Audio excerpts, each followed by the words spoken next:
Hello friends, welcome to प्रतियोगिता दर्पण। मैं हूं प्रशांत। आज हम बात करने जा रहे हैं जीएम क्रॉप्स के बारे में। कुछ ही टाइम पहले न्यूज़ आती है कि Gujarat, Maharashtra as well as Telangana ने एक जीईएसी अप्रूव्ड प्रपोजल को फिलहाल डिफर किया है, यानी कि अपनी परमिशन देने से थोड़ा सा एक्सटेंशन मांगा है परमिशन के लिए। और ये जो प्रपोजल था, ये प्रपोजल है ट्रांसजेनिक कॉटन, जिसमें क्राई2AI जीन यूज की गई है, उसके टेस्ट के बारे में। अब बेसिकली अगर यहां पर हम थोड़ा सा डिटेल में घुसे तो ये जो जीन है, this is regarding cotton crops. और ये कॉटन में एक पेस्ट होता है पिंक बॉलवॉर्म। बेसिकली इससे प्रोटेक्ट करने के लिए इस जीन को ऐड किया गया है और इसकी टेस्टिंग की जा रही है फील्ड पे। अब होता क्या है कि जब कॉटन की जो क्रॉप है उसमें ये पिंक बॉलवॉर्म लग जाता है, बेसिकली अगर इससे इन्फेक्ट हो जाती है कॉटन क्रॉप, तो क्रॉप की जो आउटपुट है ऑलमोस्ट बर्बाद हो जाती है। ये पूरा डिस्ट्रॉय कर देता है कॉटन की क्रॉप को। दैट्स वाई इस पर टेस्टिंग की जा रही है। इसके पहले अगर हम थोड़ा सा और डिटेल में घुसें और थोड़ा सा एक टाइमलाइन को देखें तो बीटी कॉटन जो है, बीटी कॉटन काफ़ी टाइम से कल्टीवेट किया जा रहा था, लेकिन एक सर्टेन टाइम पे देखा गया कि बीटी कॉटन पिंक बॉलवॉर्म से इफेक्ट हो जाता है बहुत इजीली। तो इसके बाद आता है Bollgard. Bollgard 2 specifically pink bollworm के लिए था। जब ये देखा गया कि बीटी कॉटन उससे इन्फेक्ट हो जाता है तो बॉलगार्ड 2 को लेकर आया गया। और बॉलगार्ड 2 में भी बाय 2014 ये चीज़ देखी जाने लगी थी कि पिंक बॉलवॉर्म से बहुत इजीली इन्फेक्ट हो जाता है और बहुत इजीली डिस्ट्रॉय कर देता है पिंक बॉलवॉर्म। और इसके वजह से बहुत ही ज़्यादा इंसेक्टिसाइड यूज़ होने लगे थे कॉटन फार्मर्स के द्वारा। तो ये एक बहुत बड़ा रीज़न है कि इस वाली जीन का ट्रायल कंपनीज को करना पड़ रहा है। अब यहाँ पे प्रॉब्लम क्या है? प्रॉब्लम ये है कि एग्रीकल्चर स्टेट लिस्ट का सब्जेक्ट है और यही रीज़न है कि पर्टिकुलर स्टेट से जहाँ भी टेस्टिंग करनी है वहाँ पे परमिशन लेनी पड़ेगी। अब यहाँ पर तेलंगाना ने नेक्स्ट क्रॉपिंग सीजन तक के लिए एक्सटेंशन मांगा है, जबकि गुजरात ने बिना पर्पस जाने परमिशन नहीं देने का फैसला किया है। अब जब तक अगर पर्पस नहीं बताएंगी कंपनीज के ये जीन की टेस्टिंग क्यों करनी है, तब तक गुजरात परमिट नहीं करेगा इसकी फील्ड टेस्टिंग के लिए। तो ये हमने बेसिक बैकग्राउंड देखा, टाइमलाइन के बारे में बात की कि इश्यूज क्या आ रहे थे बीटी कॉटन के साथ कि पिंक बॉलवॉर्म से इफेक्ट हो रहा था। फिर इसके बाद बॉलगार्ड 2 आता है। अब यहाँ पे इशू क्या आ रहा है ना कि BT cotton as well as Bollgard 2 दोनों इफेक्ट हो जा रहे हैं पिंक बॉलवॉर्म से। लेकिन अगर हम अदर कंट्रीज में देखें तो अदर कंट्रीज में स्पेसिफिकली चाइना में अभी भी बीटी कॉटन बहुत इजीली प्रोड्यूस हो रहा है और पिंक बॉलवॉर्म से बचा पा रहे हैं वहाँ के फार्मर्स। इंडिया में नहीं हो पा रहा है। इंडिया में पिंक बॉलवॉर्म ने रेजिस्टेंस डेवलप कर लिया है बीटी कॉटन के अगेंस्ट। ठीक है। इसके बाद America as well as Australia में भी जो सेकेंड जनरेशन बीट बॉलगार्ड 2, इसका कल्टीवेशन बड़े आराम से किया जा रहा है और कोई इश्यूज नहीं फेस किए जा रहे हैं। लेकिन इंडिया में भी जो बॉलगार्ड 2 है, BG2, ये बहुत इजीली पिंक बॉलवॉर्म का शिकार हो जाता है। ये वाली जो जीन है ये भी, तो इसीलिए नई जीन की ज़रूरत पड़ रही है। लेकिन ये जो डिस्क्रिपेंसी दिख रही है ना कि इंडिया में एक अलग लेवल का पिंक बॉलवॉर्म ने रेजिस्टेंस डेवलप कर लिया है, ये भी एक कंसर्न है। अब हम जीएम क्रॉप्स के बारे में थोड़ा सा बात कर लेते हैं कि होता क्या है। बेसिकली ट्रांसजेनिक क्रॉप, सबसे पहले ट्रांसजेनिक क्रॉप्स को जेनेटिक इंजीनियरिंग टेक्निक से मॉडिफाई किया जाता है और स्पेसिफिक जीन्स इंसर्ट की जाती हैं, जिससे कि स्पेशल कैरेक्टरिस्टिक्स क्रॉप्स में या प्लांट्स में डेवलप हो जाते हैं। जैसा कि हमने देखा बीटी कॉटन के केस में ये पिंक बॉलवॉर्म को हैंडल करने के लिए था। इसके बाद अगर अदर जीएम क्रॉप्स की हम बात करें तो इंडिया में mustard, DMH11, basically GM mustard. इसके बाद बीटी ब्रिंजल भी आया था, लेकिन BT brinjal basically farmers as well as environmentalist ने एक्सेप्ट नहीं करने दिया। उनके अकॉर्डिंग फूड क्रॉप्स में डायरेक्टली जीएम क्रॉप्स को लेकर आना ये एक एक्सपेरिमेंट करने जैसा होगा और ह्यूमंस पे उसके क्या इफेक्ट पड़ेंगे ये किसी को नहीं पता। तो काफ़ी लोगों ने रेजिस्ट किया, तो गवर्नमेंट ऑफ इंडिया ने 2010 में बीटी ब्रिंजल को इनडेफिनेटली होल्ड पर डाल दिया था कि अभी जीएम क्रॉप्स को फूड कल्टीवेशन के लिए परमिशन नहीं मिलेगी। यही है transgenic crops basically. Transgenic crops की अगर यहाँ पर बात करें तो स्पेसिफिक जीन्स इनमें ऐड ऑन की जाती हैं, जैसे बीटी ब्रिंजल में जो पेस्ट थे उनके लिए ऐड की गई थी एक जीन, ठीक है। और ये जो क्रॉप है, क्रॉप बेसिकली ख़राब नहीं होती है पेस्ट की वजह से, इसीलिए उन्हें जेनेटिकली मॉडिफाई किया जाता है। अब ट्रांसजेनिक क्रॉप का बेसिक एम भी यही होता है कि वो कैरेक्टरिस्टिक्स या वो ट्रेड्स डेवलप किए जाएं जिससे कि हमें कुछ बेनिफिट्स भी हों और उसकी ब्रीडिंग की जा सके, उसका कल्टीवेशन किया जा सके।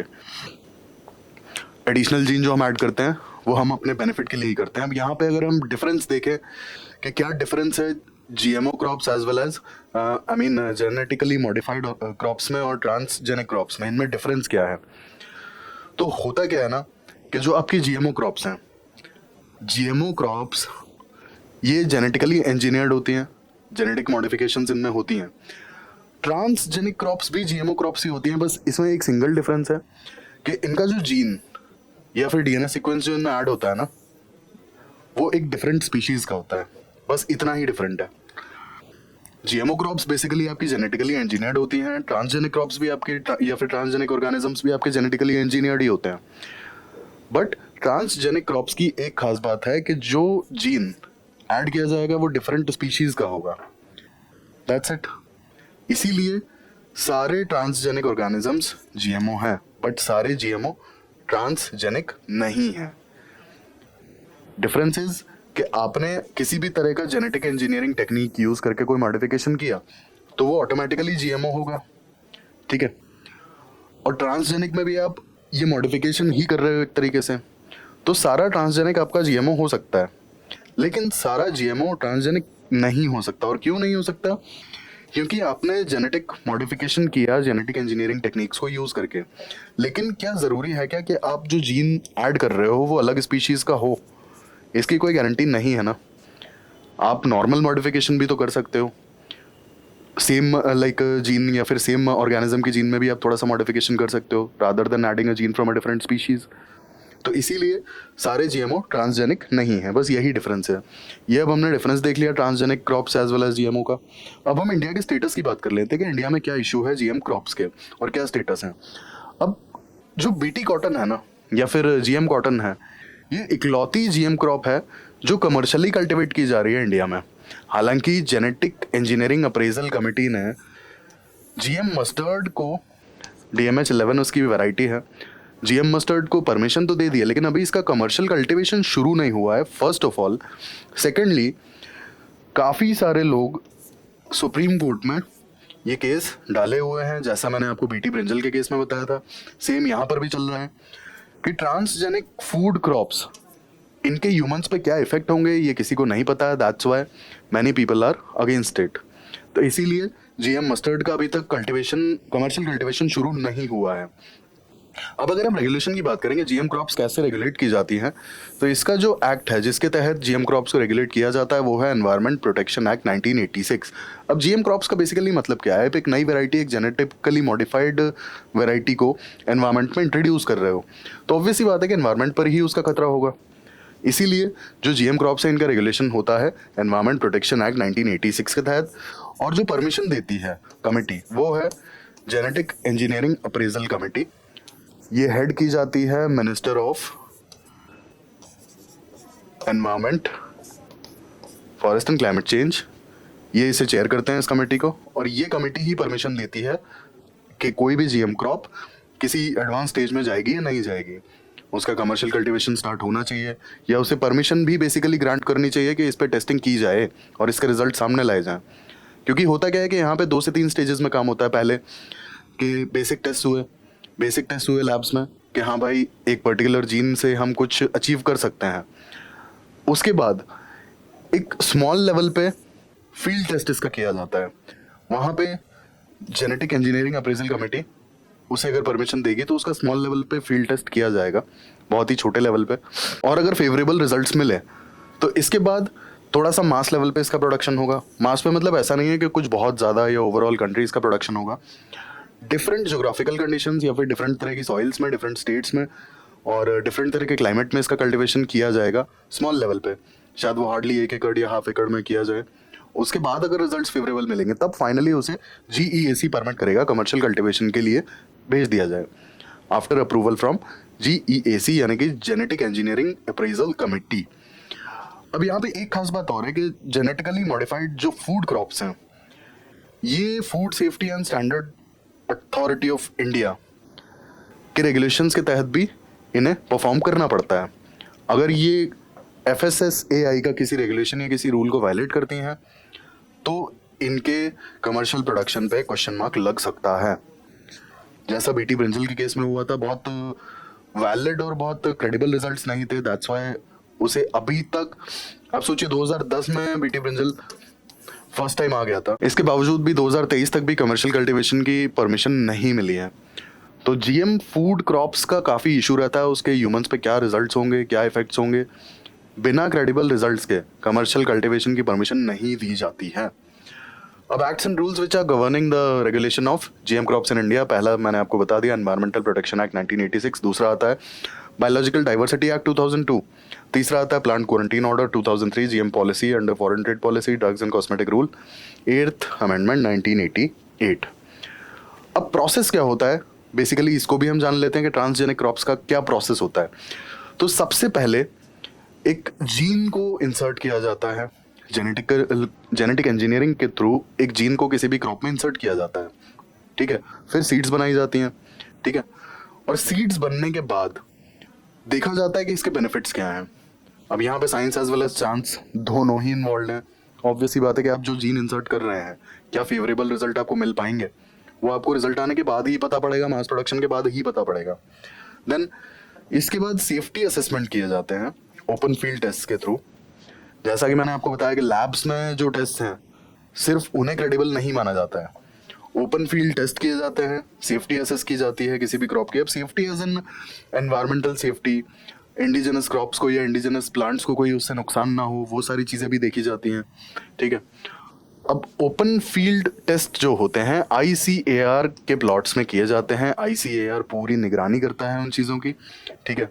Proper they are under surveillance, किसी भी तरह का नुकसान ना हो, ऐसा ना हो ना कि हमने एनवायरमेंट में किसी तरह का इन्वेजिव स्पीशीज इंट्रोड्यूस कर दिया है।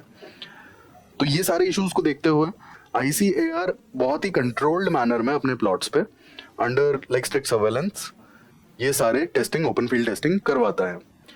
इसके बाद यहाँ पे एक चीज का हमेशा ध्यान रखा जाता है कि ट्रांसजेनिक प्लांट्स जो हैं नॉन GM वेरिएंट से बेटर होने चाहिए और एनवायरमेंटली सेफ होने चाहिए, तभी इन्हें कमर्शियल क्लियरेंस दिया जाता है। जैसे हमने BT brinjal as well as mustard, GM mustard की जो बात कर रहे थे हम, यहाँ पे एक्चुअल में ह्यूमंस की सेफ्टी को लेकर के सवाल खड़ा हो जाता है, ठीक है। क्योंकि यहाँ पे non GM variants are at least better, बहुत खराब हाल नहीं है इनका, ऐसा नहीं होता कि क्रॉप आते के साथ ही खराब हो जाती है, ठीक है। GM मस्टर्ड का तो बेसिक मोटिव ही है प्रोडक्शन को बढ़ाना और मस्टर्ड की क्वालिटी को थोड़ा सा इम्प्रूव करना, बस इतना ही इशू है। और सिर्फ इसके लिए हम एक तरीके से टेस्ट नहीं कर सकते ना, हमें तो ये भी नहीं पता अभी कि वो एनवायरमेंटली सेफ है कि नहीं है, बहुत ज़्यादा क्रेडिबल रिजल्ट्स भी नहीं है, स्पेसिफिकली बीटी ब्रिंजल की बात करें अगर तो। देन लास्टली इनकी सूटेबिलिटी देखी जाती है different geographical conditions, different seasons as well as different climates में। एज यू नो इंडिया में इतने सारे क्लाइमेटिक जोन्स हैं, एग्रीकल्चरल जोन्स हैं, तो उनमें हर जोन में और हर सीजन में इनको टेस्ट किया जाता है, ओपन फील्ड ट्रायल्स होते हैं और उसके बाद क्लियरेंस मिलता है।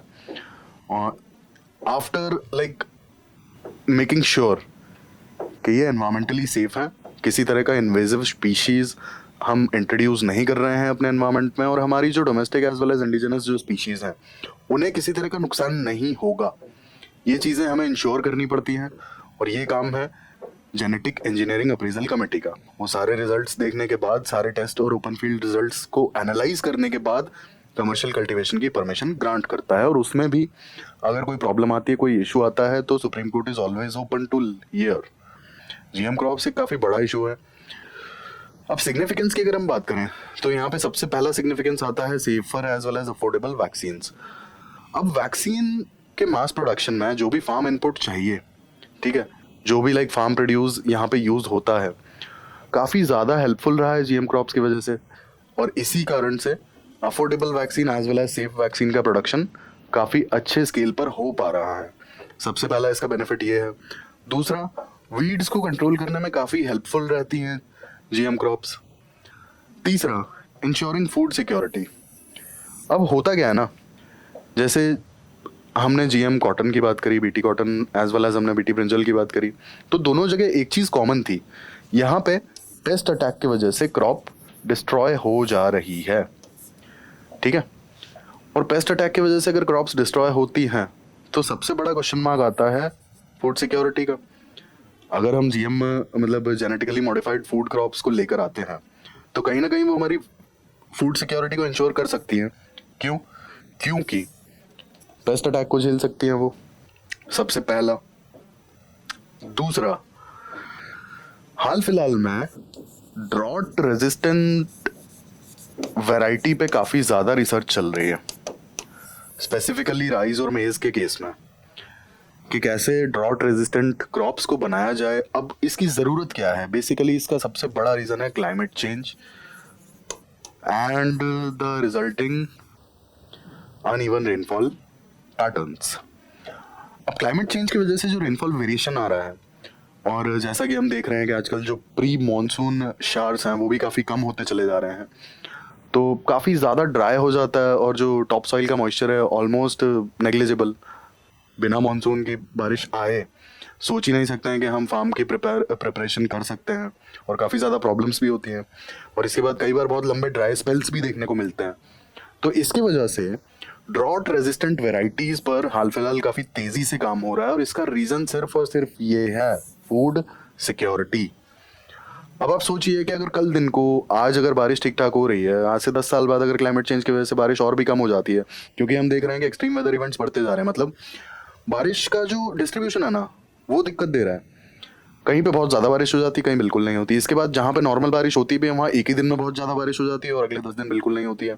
तो जो एक साथ बारिश आती है तो अधिकतर पानी तो बह ही गया ना, वो तो यूज़ कर ही नहीं पाएंगे। डेली आप सोचिए कि डेली आधा घंटा बारिश हो और एक ही दिन 10 घंटे बारिश हो जाए और अगले होता 20 दिन बारिश ही ना हो, कौन सी ज़्यादा बेनिफिशियल होगी? ऑब्वियस सी बात है कि अगर 20 दिन आधा आधा घंटा बारिश होगी तो वो ज़्यादा बेनिफिशियल होगी रादर देन कि एक ही दिन में 10 घंटे बारिश हो जाए। तो ये जो अनइवन डिस्ट्रीब्यूशन है ना, ये सबसे बड़ा प्रॉब्लम है, और ये फूड सिक्योरिटी को बहुत बुरे तरीके से अफेक्ट करेगा। रीज़न मीन, हमारे यहाँ मेजॉरिटी जो फार्मिंग है वो तो कहीं ना कहीं रेन फेड है, रेन पर डिपेंडेंट है, मानसून पर डिपेंडेंट है। तो इसकी वजह से ड्रॉट रेजिस्टेंट वेराइटीज़ पर ज़्यादा फोकस किया जा रहा है, जिससे कि अगर एक सर्टेन साइकिल तक या एक सर्टेन पीरियड तक पानी ना दिया जा सके, इरिगेशन के लिए रिसोर्सेज ना पॉसिबल हो पाए, तो ऐसे केस में फसल का, क्रॉप का नुकसान नहीं होना चाहिए और वो ड्रॉट को एटलीस्ट थोड़ा बहुत रेजिस्ट कर जाए। इसके बाद एक और चीज़ यहाँ पे हो रही है हाल फिलहाल के लिए, अभी वीट में ये रिसर्च चल रही है कि जो ग्रोथ साइकिल है ना, साइकिल को थोड़ा सा छोटा कर दिया जाए। जैसे जो वीट का जो पूरा साइकिल है उसे कोशिश की जा रही है कि 90 डेज से 100 डेज में वो कंप्लीट हो जाए। मतलब आपने जिस दिन सो किया, आप 3 महीने के अंदर अपनी फसल हार्वेस्ट कर पाएँ। इसका रीज़न है हीट वेव्स। आजकल हो क्या रहा है कि मार्च में, पिछले 2-3 साल से ये चीज़ देखने को मिल रही है कि मार्च में ठीक ठाक गर्मी पड़ने लगती है। सर्दी तो आप भूल ही जाइए, मार्च में ठीक ठाक गर्मी पड़ने लगती है, और मार्च में और अप्रैल के फर्स्ट 2 वीक्स में हीट वेव जैसी कंडीशन हो जाती है। इस साल अगर आपने देखा हो तो ओडिशा और ईस्टर्न यूपी, इन पर्टिकुलर रीजन्स में अप्रैल मिड आते आते हीट वेव्स की वार्निंग दी जा चुकी थी ऑलरेडी। अब ऐसे केस में आप सोचिए कि वीट को हार्वेस्ट करना मतलब पूरी फसल चौपट हो जाएगी, ठीक है, क्योंकि ना तो इरिगेशन की पॉसिबिलिटी है, और जब क्रॉप ऑलमोस्ट राइप हो चुकी है, ऐसे केस में हीट वेव्स मतलब क्रॉप भी डिस्ट्रॉय हो जाएगी, और ऑब्वियस सी बात है कि फार्मर्स पे भी काफ़ी बुरा असर पड़ेगा हीट वेव्स में, उन्हें अगर अपनी क्रॉप हार्वेस्ट करनी पड़ेगी तो जो साइकिल है उसे भी कम करने के लिए काफ़ी रिसर्च चल रहे हैं। Reason, food security. तो that's how genetically modified crops हमारी काफ़ी हेल्प कर सकती हैं फूड सिक्योरिटी को इंश्योर करने में। और लास्टली, ग्रोइंग क्रॉप्स इन सॉल्टी सॉइल्स। अब ये पर्टिकुलरली अगर देखा जाए तो कोस्टल एरियाज के लिए बहुत ज़्यादा इंपॉर्टेंट है। रीज़न बीइंग, कोस्टल एरिया में आजकल एक बहुत कॉमन चीज़ देखी जा रही है, वो ये है intrusion of the sea water. और ऑब्वियस सी बात है कि सी वाटर खारा होता है, यानी कि सॉल्टी होता है। अब हो क्या रहा है कि ग्राउंड वाटर का एक्सट्रैक्शन इतना ज़्यादा हो चुका है और इतना ज़्यादा एक्सप्लॉइट किया जा चुका है ना, कि कोस्टल एरियाज में जो जो एक्विफर्स का एक्सप्लॉइटेशन हुआ है ग्राउंड वाटर का, उनकी जगह पर्टिकुलरली सी वाटर ने ले ली है और सी वाटर इंट्रूड कर चुका है। अब in that case salty soils के वजह से हमारा क्रॉप प्रोडक्शन रुकना नहीं चाहिए। दैट्स वाई ऐसी क्रॉप्स पर भी काम किया जा रहा है जो salty soil as well as थोड़ा बहुत सॉल्टी वाटर, हल्के फुल्के मतलब कहना चाहिए सॉल्ट कंटेंट अगर हो पानी में हल्का फुल्का, बहुत ज़्यादा नहीं, तो उसे टॉलरेट कर पाए। Reason again to ensure the food security. अब यहाँ पे कंसर्न्स क्या हैं जीएम क्रॉप्स को लेकर के? स्पेसिफिकली अगर हम फूड की बात करें, GM crops like GM food crops, तो यहाँ पे न्यूट्रिशनल वैल्यू लैक करते हैं। Reason being in genetic engineering सिर्फ और सिर्फ इन्हें पेस्ट अटैक से बचाने में फोकस करती है या फिर इन्हें ड्रॉट रेजिस्टेंट बनाने में फोकस करती है। बट न्यूट्रिशनल वैल्यू पे बहुत ज़्यादा फोकस नहीं किया जा रहा है कि न्यूट्रिशनल वैल्यू को बढ़ाया जाए। और कुछ केसेस में ऐसा भी लाइक लोगों की स्पेकुलेशन है कि न्यूट्रिशनल वैल्यू जेनेटिक मॉडिफिकेशन की वजह से कम होने के चांसेस हैं। ये एक कंसर्न है। दूसरा है इकोसिस्टम का रिस्क। अब मैंने आपको एक चीज़ थोड़ी देर पहले बोली थी, इन्वेजिव स्पीशीज। हमारा जो जेनेटिकली मॉडिफाइड क्रॉप है वो ऐसा ना हो कि कहीं हमारी इंडिजिनस क्रॉप्स को, इंडिजिनस प्लांट्स को नुकसान पहुंचाए और एक इन्वेजिव स्पीशीज का काम करे। और invasive species basically it can destroy the ecosystem.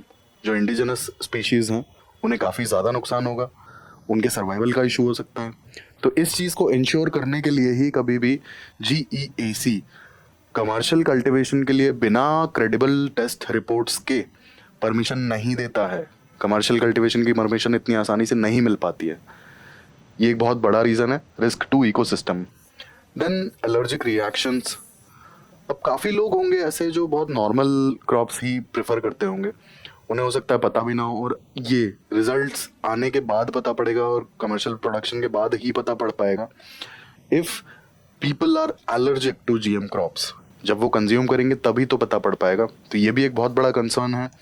And that's why काफ़ी सारे लोग कोर्ट में आर्ग्यू भी करते हैं ये कि ह्यूमंस पे एक्सपेरिमेंट हो जाएगा एक तरीके से अगर हम GM फूड क्रॉप्स को लेकर आते हैं तो। एग्जाम्पल मैंने आपको दिया था बीटी ब्रिंजल का।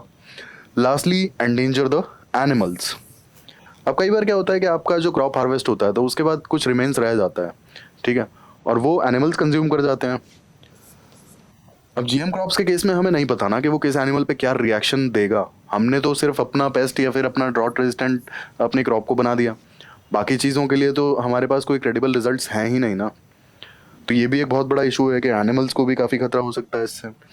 अब अगर हम वे फॉरवर्ड की बात करें तो यहाँ पे बिना क्रेडिबल रिजल्ट्स के किसी भी क्रॉप को कमर्शियल कल्टीवेशन के लिए परमिशन देना बहुत ही गलत होगा।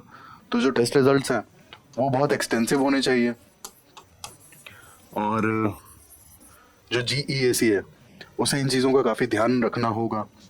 इसके बाद अगर हमें ये पता पड़ता है कि कोई भी स्पीशीज़ जो है इन्वेजिव स्पीशीज़ का काम कर सकती है तो हमें इंस्टेंटली जितना भी जल्दी हो सके उसके कमर्शियल प्रोडक्शन को रोकना होगा, एज वेल एज उसकी जो भी सीड्स हैं उन्हें केयरफुली डिस्ट्रॉय कर देना होगा। और फूड सिक्योरिटी के लिए हमें ऑल्टरनेटिव्स ढूंढने पड़ेंगे।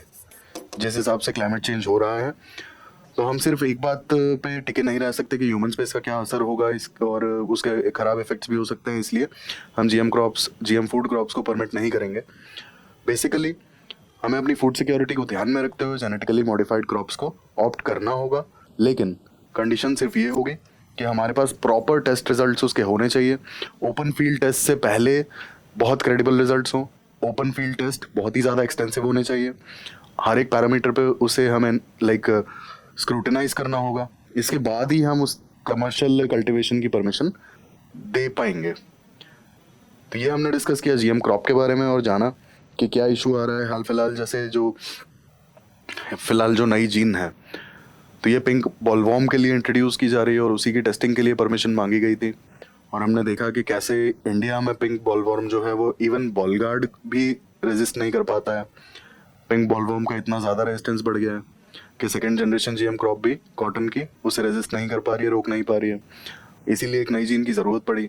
इसके बाद हमने डिस्कस किया कि GM क्रॉप्स बेसिकली होती क्या है, ट्रांसजेनिक क्रॉप्स क्या होती हैं, GM क्रॉप्स क्या होती हैं, GMO और ट्रांसजेनिक का डिफरेंस क्या है, इंडिया में कैसे रेगुलेट किया जाता है, इनकी क्या ज़रूरत है, इनके क्या कंसर्न्स हैं।